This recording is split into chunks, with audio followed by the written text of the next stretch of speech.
the chase and the hunt, and I set the pace when I'm running. I always take what I want and I always give it 100. Don't need a bank, no I'm funded. Play the game like it's nothing. I'm always thankful for something. Don't take for granted, stay humble. Now alright guys, so made it to the job site.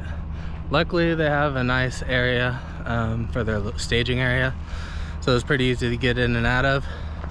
They're gonna go ahead and take it off the truck, and I emailed everyone on the load board yesterday on Sunday trying to get a load booked for after this, and no one even replied this morning.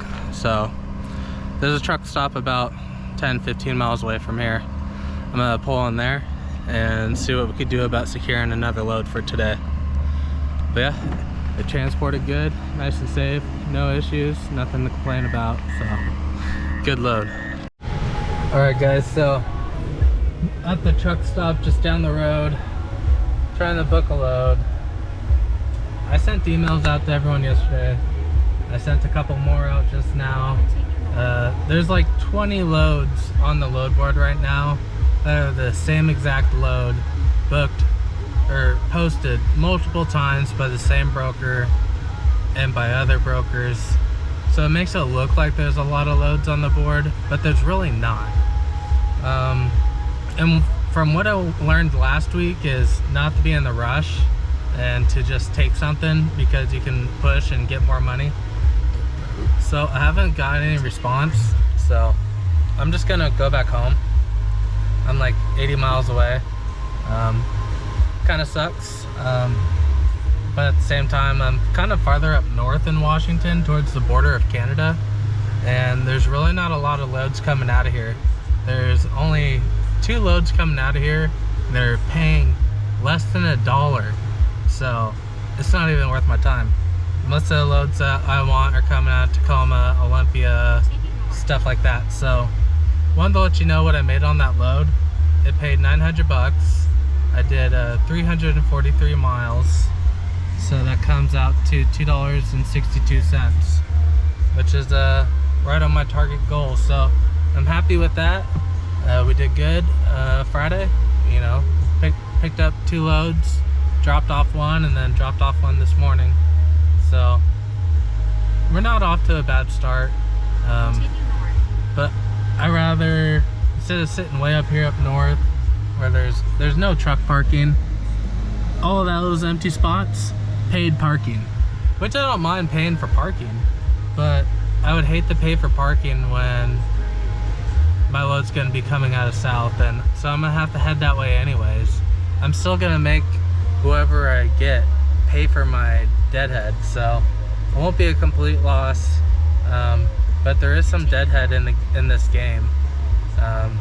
I obviously could just sit up here, but the odds of me getting a load from here are just, I definitely can, right? I definitely can, but today it's not looking good.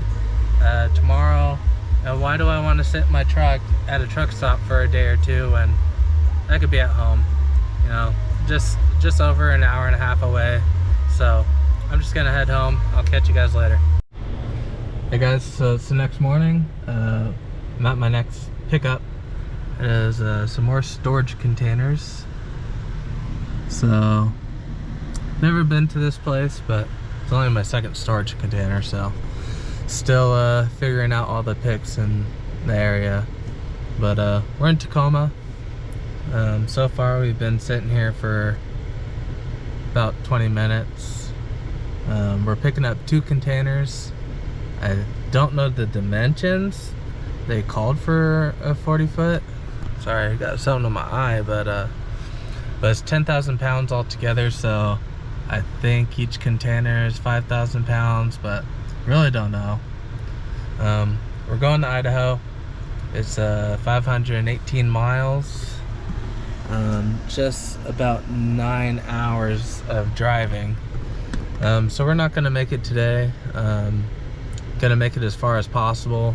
Probably make it down into either the bottom of Washington and like Kennewick, or I might stop in Oregon, because we're bouncing over to Boise, Idaho. So I'll let you know when I'm all loaded up and how my day's going. Alright guys, so we're at our first rest area. Just crossed over Snoqualmie Pass, and this is the first rest area. They do check your load securement, and after going over the pass, I also topped off the fuel tank with my auxiliary tank. But this is my load. They're brand new storage containers. They're each 20 foot long. So I got 4 straps on each one. Got my corner protectors on there. That way, for some reason, you know, if it moves or anything like that, or vibrates, it's not gonna rub against that metal and cut the strap. That's about it. I did check the squat on the truck before I left, and we are right there at max. So as soon as I hit a Pilot or a Loves, before I fuel up my auxiliary fuel tank and top off my fuel tank on my truck, because that's a lot of weight, I'm going to scale it and see where we're at, because we're like right there at the max as far as I know, as far as my reference points go for the squat. So just want to let you guys know that. I'll catch you when we're at the truck stop. Over in eastern Washington, it's mostly desert, but there's lots of farmland out here, but with water scarcity, it's tough for them. But yeah, as you can see, it looks like deserted desert. There's nothing really growing. Everything is just kind of dead. So nothing nice except just you can see for miles. Hey guys, so I have an update. It's not great news, but something I should say, maybe get some feedback. So as I was crossing over the bridge that separates Washington and Oregon, there was a sign on the bridge. It said, "All trucks stay in the right lane." And I'm seeing a bridge and I'm like, oh, okay, you know, maybe they want to keep the wear and tear of all the trucks in the right lane, no problem. And then as I get up to the actual bridge to cross it, on the left side of the highway, it said there was a weigh station or a weigh in motion ahead. And I was like, oh, okay, so there's a weigh station coming up. Then as soon as I get off of the bridge, there's an exit sign, and it was like exit 1, and there was a smaller sign at the bottom of the exit sign that said weigh station. And I'm cruising and I see this and I'm like, weigh station? And I'm looking around, I don't see nothing. And then as soon as I pass the exit for the weigh station, I'm seeing signs on the exit ramp saying weigh station, follow this route. And I'm like, oh shit, that was the weigh station. Let me know, guys, like, is that normal? I mean, I haven't been on the roads too long to know, but I didn't know that there would be like weigh stations like off of the highway and like in town, like, because as I passed it, I didn't see any sign of a weigh station. I did see a lot of trucks, but I didn't see a weigh station. It looked like a town. And so as soon as I passed it, I'm like, oh fuck, well, here we go. Sorry for the language, you know, but I was like, well, I'm gonna get pulled over. And I'm cruising down, see a stator on the side of the road, nothing. See another stator, nothing. So now I'm like, oh, okay, well, at least I'm not gonna get pulled over and get some like random level 1 inspection or something because I skipped the weigh station. And I totally didn't skip it on purpose. I just didn't comprehend that that was my exit. I was totally expecting like the next exit after that to be a weigh station, and there wasn't. Maybe because it was a border crossing. For every other weigh stations, there's huge signs, huge, that say weigh station, up ahead, weigh in motion, stay in the right lane. There wasn't the normal signage for this weigh station. So what reminded me is I just passed another weigh station and it said photo enforced if bypassed. And so what happens if you bypass a weigh station? Let me know. Sorry about that, guys. One of the truckers came up to me and asked if I was a YouTuber and he wanted to subscribe to my channel because he's working for somebody and he wants to start doing his own thing. So he subscribed and he's gonna see what kind of information we have on here and try to help people out, you know. We want people to be successful. But yeah, we're here in Idaho and it's kind of some nice scenery. And still have another 2.5 hours to go. But on that on the weigh station, you know what happens if you get if you pass a weigh station that's photo enforced? What does that mean? What are the consequences? Because I totally didn't do it on purpose. I didn't see any signs saying photo enforced. There's no way like I'm the only one that's done it. It's my first time on this route. Now that I know, like, I'll totally make sure to go in next time, but I had no clue. And it came up so fast, not enough warning, not enough information letting me know what's going on. And it wouldn't have been safe for me to last minute take the exit. So let me know down below in the comments, and yeah, thanks for helping. All right, well, I think I'm here. It's not really like an office, it's almost like a drop yard. And I feel bad because I told the guy this morning I'd be here between 1 and 1:30, and I had no clue that we were changing time zones, going from Pacific time, now we're in Mountain time, so we're an hour ahead. So now it's 2:53. I mean, I'm later than I thought 1:30. I'm really like 25 minutes late on my part, but I didn't even think about a time zone change. So this guy's like, well, fuck you, you know, you said you'd be here between 1 and 1:30, and here it is 3 o'clock his time. So feel really bad. I hope he's not far and it's not too much of an inconvenience. But he should have called me too when I didn't show up. I didn't think about calling because I was like, oh, you know, the clock is saying I'm gonna be 15 minutes late, you know, so I thought I'd be there at 1:30. But I just looked and my clock just adjusted an hour ahead, so now I feel like a real dip, you know. All right, guys, so luckily I didn't have to wait too long. I literally just turned around and backed in here and parked, and this guy showed up and he said he's used to it.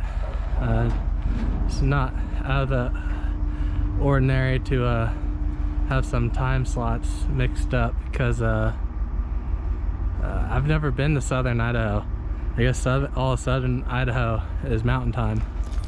All my my family and stuff, they're all in what is it, northern Idaho, Coeur d'Alene and stuff, and that's Pacific time. So I'm learning something new. So I made it here.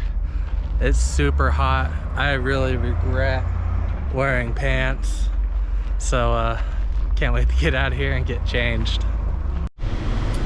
All right, guys, so forgot to tell you about that run. So the run paid $1,250.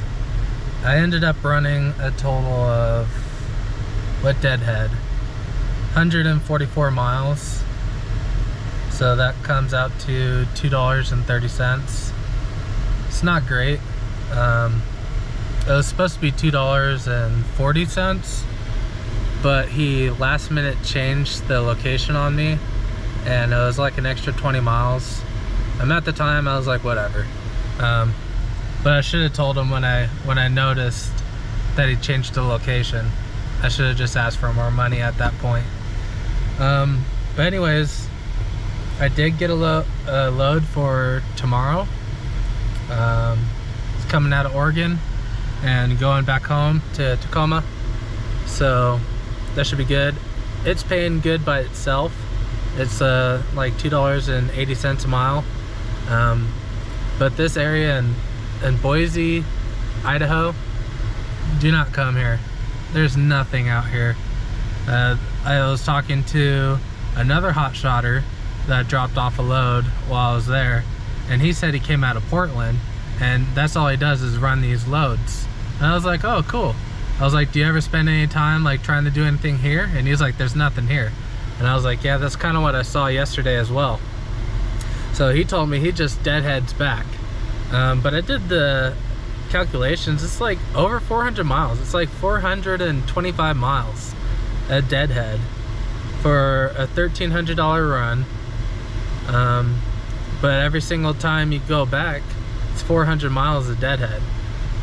So it pays really good going out there. It's like $3.17 a mile. But every single day, all week long, that deadhead adds up, and it's just eating away at your profits. So instead of going to Portland, I'm going to Bend, Oregon. So I'm still deadheading. It's still a 6-hour drive, but I'm gonna cut my losses. I'm gonna get a load and head back to Tacoma where all the loads are. And now I know this area, this route is crap, and I won't come back here again. So before you guys get into this, download a load board, download truck stop, check out what's available in your area before you decide to jump in. I live, you know, in the Seattle area. There's tons of stuff, there's tons of work, but I would think like Boise, Idaho, it's a pretty popular place, pretty busy. Nothing coming out of there. So make sure you check your area to make sure that even Hotshot's a good thing for you. Alright guys, so I am heading to Portland to do another Boise run with the storage container. My preferred load, the broker like just ended up like ghosting me as soon as he found out that I wasn't signed up with them. I mean, it was after hours, so I don't know. So I expected like this morning he'd reach out. And I emailed him, I said, hey, send me over the carrier packet multiple times. It's sitting around until 8:30, and I was like, yo, like, I was just kind of at a crossroads where I either had to like head south or I had to head north. And so I had to choose, and this other guy in Portland was like, yo, here's your paperwork, here's your rate con, come get it Friday morning. So I had to run with that. It's not the best load because there's, you know, a lot of deadhead, you know, 5 hours of deadhead, but I'm just in a dead area, so learning from my mistakes, but at the same time this is paying really well, so it will compensate, or at least, you know, cover some of my deadhead costs, so it won't be completely out of pocket, which is good. But yeah, I did find another way station here in Oregon, where it was an exit into a city, and I did take it because now I'm like kind of, you know, it's on my radar. I'm aware that like there's way stations, you know, not on the highway. Like you gotta take out that exit into the city or whatever. It was really easy, really quick. I'm empty. They didn't pull me in or anything, so just be aware that not all way stations are right off the highway. Who would have known? But yeah, just wanted to give you this little chat while I was going through these mountains. Nice little view. Alright, I'll catch you guys when we get loaded. Alright guys, we're here at our pickup. It's this huge 40-foot container, high cube. It does not have forklift pockets, so, and his big boom lift machine is getting serviced, so it'll be interesting to see how he gets it on here. And yeah, I got some dunnage on the trailer, so I'll sit on those pieces of wood. And because it's sitting on wood and not like the full surface of the trailer, I'm gonna throw a chain in the front and a chain in the back and bind that up. because I don't have all that surface area to keep it from shifting and moving, and then I'll throw some straps over it. It's kind of crazy the way he's got to do this. It's not the safest thing, but gets the job done. Alright guys, so we're at our first rest area, and wanted to show you how I secured this. So I did loop through here on both sides of the container, and used the chain and binder to strap it down and secure it. Try to keep it from moving side to side. And then I use edge protectors up top. Gotta be careful of your spacing gap here. Like this one is kind of close, so I put some cardboard because this will cut your strap. My last load actually did cut one of my straps. Not all the way, but it was this one right in between the tire. Because it doesn't have this bar to keep it away from the trailer. It was like straight up, and you can see when it's straight up, it's like pretty much right on that edge.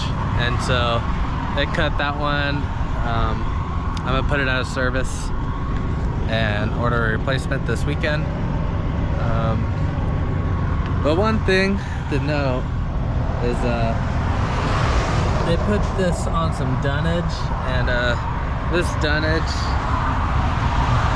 it's a horrible idea. It's I mean, it's already like coming down. The wood's just falling apart. Back here, you can see the wood's just crushed. There's a dent in the wood here. They're like, oh yeah, oh, also did chain and binder in the back as well.